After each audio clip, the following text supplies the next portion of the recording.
In the beginning was the Word, and the Word was with God, and the Word was God. John 1:1. Reaching the world.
Welcome back again to Reaching the World. We're going to continue this week with what we're thankful for, because this is the week of Thanksgiving. And I just want to be continuously thanking God and thanking Jesus because we wouldn't be here. We wouldn't be free as we are. We wouldn't be able to do what we do, and we wouldn't have our homes if it wasn't for God. And so I'm just going to start with, always thanking God and giving him glory and honor and reading his word, because he's in everything. So today we're going to start with Psalms 107, and it's verse 1-3. And it says, "Oh, give thanks unto the Lord, for he is good." Is he not good? He is such a good God. I can't even say enough how he's such a good God. And then it goes on to say, "For his mercy endures forever. Let the redeemed," which that's us, we're redeemed, "of the Lord speak out."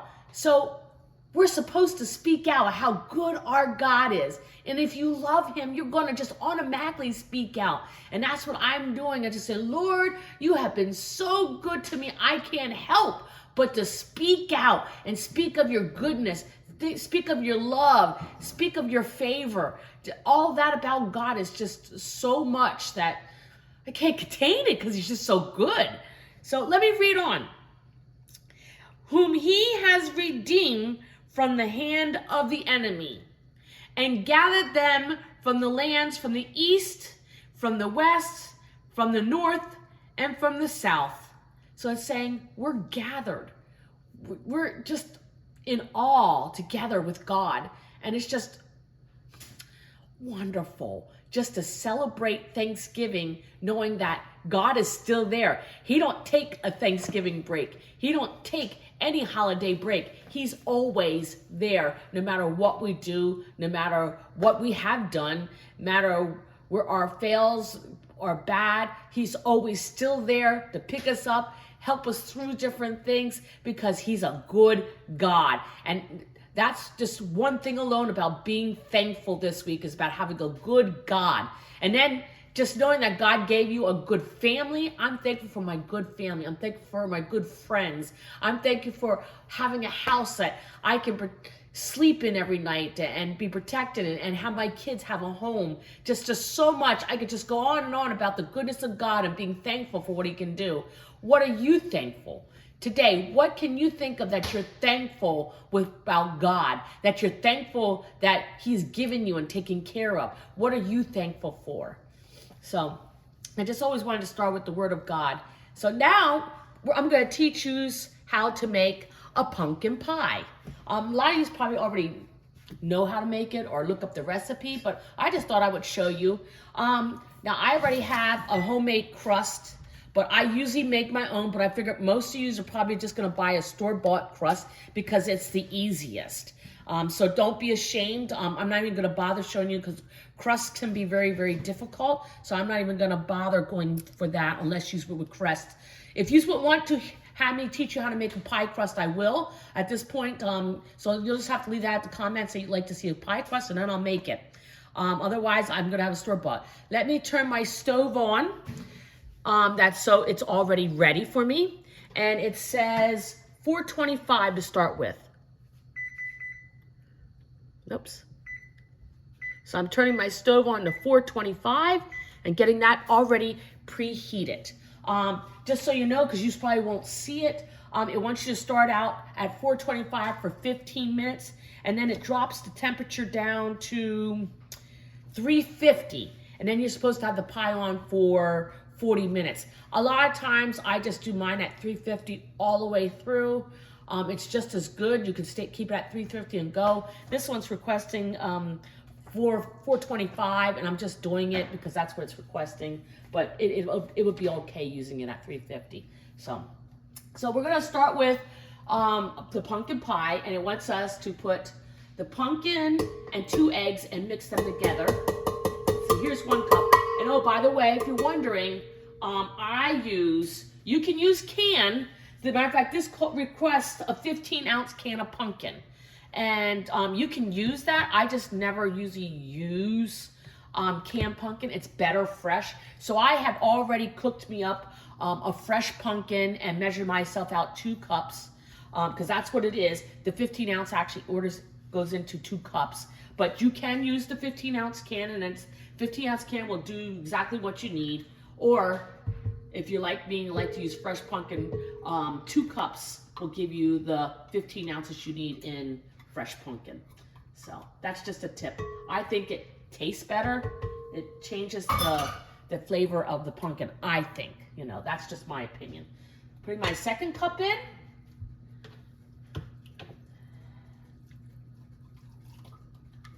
Fresh pumpkin just has a way to, look this so good, even by itself, you know. Canned pumpkin, just the flavor looks different, tastes different, the looks are different, but fresh pumpkin looks different, tastes different, and it's actually all around better. So now it calls for 2 eggs, so I'm gonna put the 2 eggs in.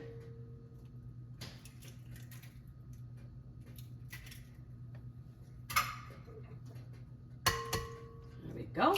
And it wants it to mix for, it actually wants me to separate it. I never do. You can. So basically in a bowl, it usually wants you to take all the spices and mix them together. I never do. So that should be your choice. Put your sugar and your cinnamon and all in a different bowl and mix it. But I'm going to show you that I just put it in there. So I'm going to put this on and mix this first. Get that mixed all together before I add the rest of my stuff. It's kind of just getting the eggs really mixed up really good and broken and mixed in the pumpkin before you do. There we go, I think that's good. Now it wants, this is 2 cups of sugar already measured out, and I'm gonna pour that in.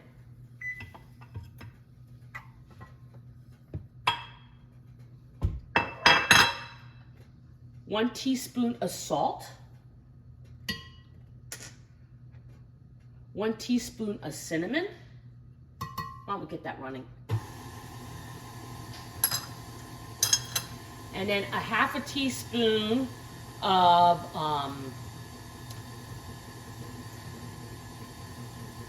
I think ginger. This is a 1/2 teaspoon of ginger. That's what I should have just looked at the recipe. I knew. And then this is a 1/2 teaspoon of cloves. Now, it also calls for a can of evaporated milk, and 1 can is usually 12 ounces. I realized that I didn't pick that up, but it's okay. So if you're like me and you forgot to pick up the evaporated milk, you're not out of luck.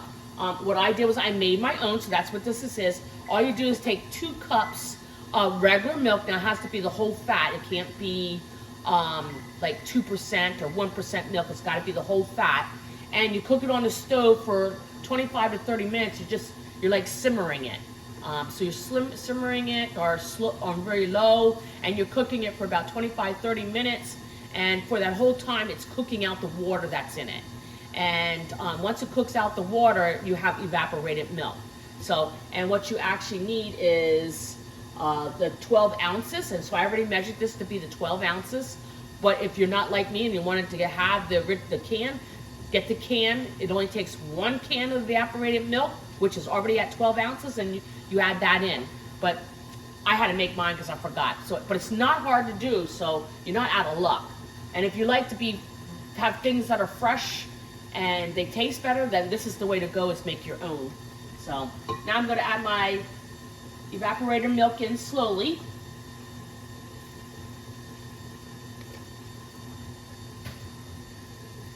Stick it to the side a little bit, so I'm just going to get it off the wall, get it down, so all of it gets mixed really good.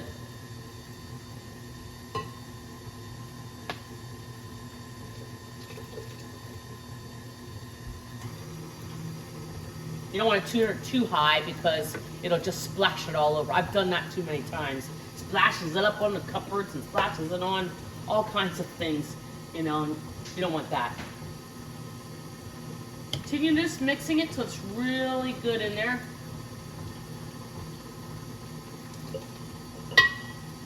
Now this should make 1 9-inch deep shell pan. That's what this is, a 9-inch deep.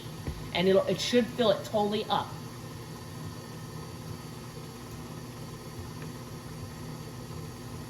Looks like it's just about ready.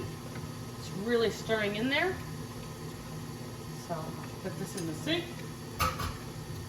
And I'm gonna bring my pan over. I always put it on a pan because just in case for some reason it drips. Plus it makes it easier to pick it up. I mean, you can put it in like this, but if it flows over, it goes into the oven, and then you have to clean your oven. It's also harder to balance it. So I always put it in a pan because it seems a lot easier that if you don't balance it quite right, it goes in the bottom of the pan instead of on the floor or all over the stove and things like that. So I think this is done. Let me see here. My pumpkin looks really good. And if you do use regular pumpkin, don't forget you have to cook it. If you use real pumpkin, cook it, and it's got to come off the shell before you can actually use it. So this has already been cooked and off the shelf that I have in pumpkin right now. So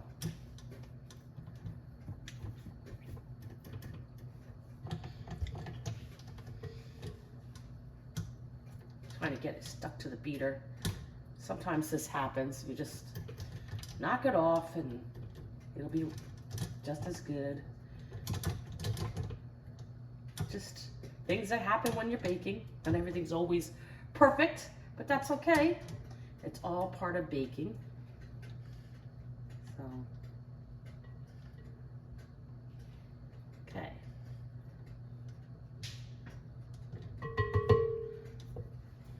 So now I'm gonna take it and I'm gonna pour it into my pie shell. And you're gonna wanna fill it up.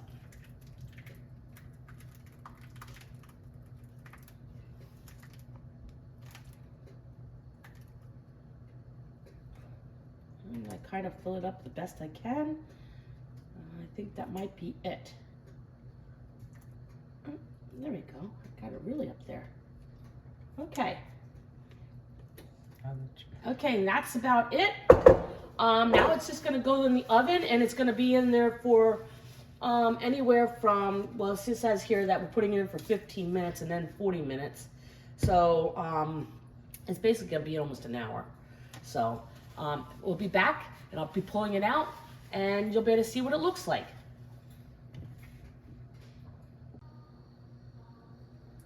Okay, it says that our pie is going to come out in about 4 minutes. And I thought, gee, my family really loves Cool Whip. And unfortunately, I forgot that too. So I thought, well, why not show you how to make your own homemade Cool Whip? So you have it for your pie. So if the butter goes off for my pie, I might have to stop in the middle of it. But I think this will be done. So the recipe that I'm used to making usually calls for 1 cup and a tablespoon of sugar and 1 teaspoon of vanilla. But Timmy tells me that the recipe that he has only doesn't show vanilla. But I use vanilla because vanilla really gives it a nice flavor. And then I doubled the batch because we wanted a nice big batch because we all like heavy whipping cream. So if you're gonna make a double batch, you're gonna need 2 cups of heavy whipping cream. Only 1 cup if you're making 1 batch. 2 tablespoons of sugar for the 2 batch and 2 teaspoons of vanilla. And you're gonna put it into your mixer and you're just gonna mix it real heavy, real fast, because it kind of gets it. Oops, I spilled some. There's my 2 whipping cream, heavy whipping cream. Now my sugar and my vanilla. Get it down. And I made a little mess, sorry, so I feel like I gotta clean it up. It won't be perfect, but at least it'll be somewhat up.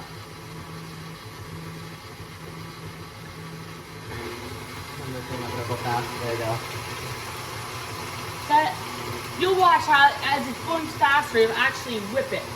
I got 2 more minutes to my pies. You might get it.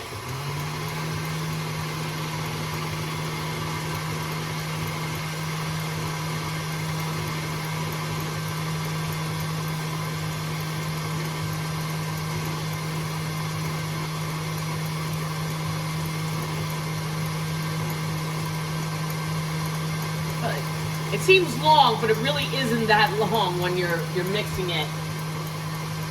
It does take a little time. I've got to feed it heavy fast like that because the heavy feeding is what's going to turn it into heavy Cool Whip, you know? So keep your eye on it because like this might seem like long span, but really it is not. So the minute you walk away is when it's going to get too thick, and then it'll actually start changing to water because it goes past that. Oh, we already got it going. I don't know if you can see it, but it's already turning whipped. You see that in there?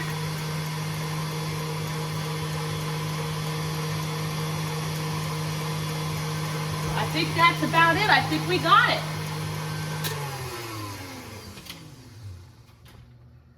Let's see what we got.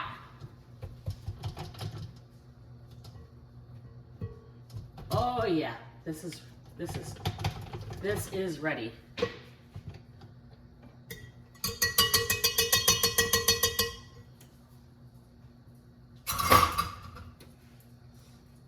Pull it out. And as you can see, it's actually ready. See? There's your Cool Whip.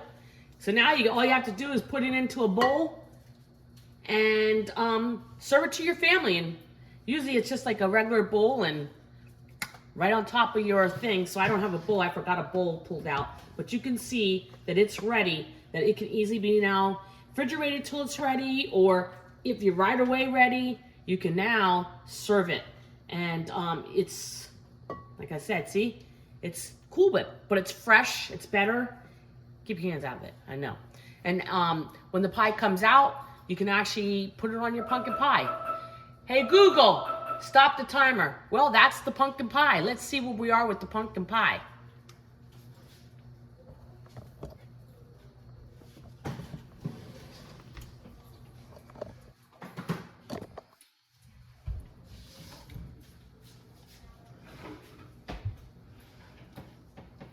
There it is.